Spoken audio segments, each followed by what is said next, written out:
आकाश आणि श्रद्धा कॉलेजमध्ये एकत्र शिकत असताना प्रेमात पडले होते. त्यांची केमिस्ट्री इतकी मजबूत होती की त्यांचा प्रेम सर्वांनाच आदर्श वाटायचा. कॉलेज संपल्यानंतर दोघांनी नोकऱ्या मिळवल्या आणि स्वप्नांनी भरलेलं आयुष्य सुरू केलं. लग्नानंतर सुरुवातीचे काही महिने खूप सुंदर गेले, पण वेळ आणि जबाबदाऱ्यांमुळे त्यांचं बोलणं कमी झालं. चिडचिड वाढली आणि लहान सहान गोष्टीवरून वाद होऊ लागले. एका दिवशी श्रद्धाने आकाशला विचारलं, आपल्यातलं प्रेम कमी झालंय का? आकाश चिडून उत्तरला, प्रेम आहे, पण प्रत्येक वेळी बोलून दाखवायची गरज आहे का? या उत्तराने श्रद्धा दुखावली. ती त्याच्यावर प्रेम करत होती, पण तिच्या मनात तो एकटा झाला असं वाटायला लागलं.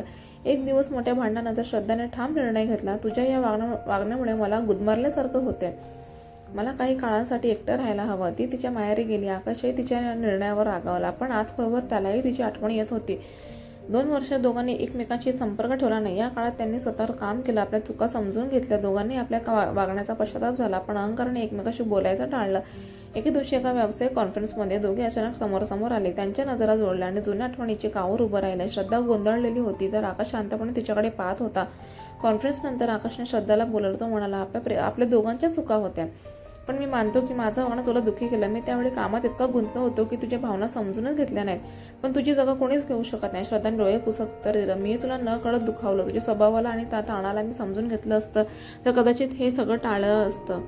दोघांनी गप्पा मारत जुने वाद, चुका आणि गैरसमज मिटवले. त्यांनी ठरवलं की यापुढे नात्यातील प्रत्येक समस्येवर संवाद साधत एकमेकांना वेळ देत प्रेमाने सोडवायचं. प्रेम टिकवण्यासाठी संवाद, समर्पण आणि वेळ देणं महत्त्वाचं आहे. चुका प्रत्येकजण करतो, पण ते सुधारून नात्याला पुन्हा एक संधी देणं हीच खऱ्या प्रेमाची ओळख असते.